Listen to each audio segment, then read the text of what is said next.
Pour créer une base de données de personnalisation, nous nous rendons dans le menu Modèle d'impression données, données perses. En cliquant sur le bouton Créer une nouvelle base de données, comme son nom l'indique, nous pouvons créer une nouvelle base de données. Dans un premier temps, nous donnons un nom à la base de données. Et nous changeons le statut en bas de Verrouiller à OK. Lors de l'enregistrement, nous pouvons revenir à l'aperçu et enregistrer une fois. À ce moment-là, nous avons créé cette base de données de personnalisation.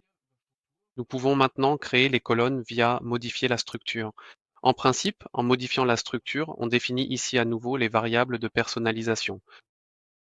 C'est-à-dire, si je souhaite enregistrer ici le prénom, le nom de famille, les postes, dans cette base de données de personnalisation, je dois créer ici des colonnes portant les mêmes noms. Je fais cela sous Modifier la structure, comme je l'ai dit, en créant une nouvelle entrée. Et ensuite, j'entrerai ici le prénom et l'ordre de tri, et je peux ensuite ajouter une nouvelle entrée, et je continue ainsi. Nom de famille, ordre de tri. J'expliquerai tout à l'heure ce qu'il en est de l'ordre de tri.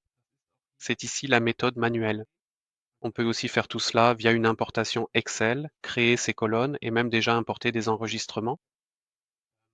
À titre d'exemple, pour l'instant, prénom et nom de famille nous suffisent ici. Si nous revenons maintenant à l'aperçu et que nous cliquons ici sur Données, on peut imaginer que ce sont les entrées dans la base de données. C'est évidemment encore vide pour l'instant. J'aime toujours procéder ainsi. Pour pouvoir faire une exportation ici et réimporter le tout plus tard, je dois d'abord ajouter une entrée. Donc, nous allons remplir une entrée, Max Mustermann, et au moment où j'ai une entrée dans cette base de données perse, je peux faire une exportation CSV. Ici, nous voyons le fichier exporté ouvert dans Excel. Il est important, lors de l'importation, de ne pas toucher aux deux premières colonnes. Cela signifie qu'une Customer User ID et une Customer User Budget Gruppen ID sont attendues lors de l'importation. Nous voyons ici les deux colonnes prénom et nom de famille que j'ai créées, ainsi que la première entrée Max Mustermann. Je pourrais maintenant, à la manière d'Excel, saisir les autres variables ici de la même façon. Nous voulons nommer la position, l'entreprise, la rue, exactement comme la variable a été nommée dans le layouter, c'est-à-dire la colonne. Ensuite, nous avons l'indicatif téléphonique du pays, l'indicatif régional, le numéro de téléphone et le poste téléphonique.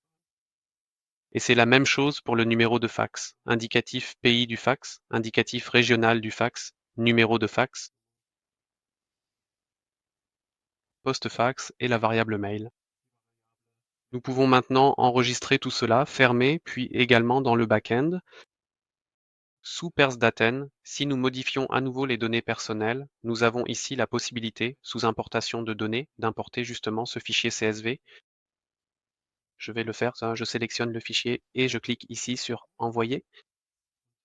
À ce moment-là, malheureusement, nous ne recevons pas de message de réussite, mais si je modifie à nouveau la structure, nous voyons que grâce à cet import, toutes ces colonnes ont été créées et le tri a également été effectué.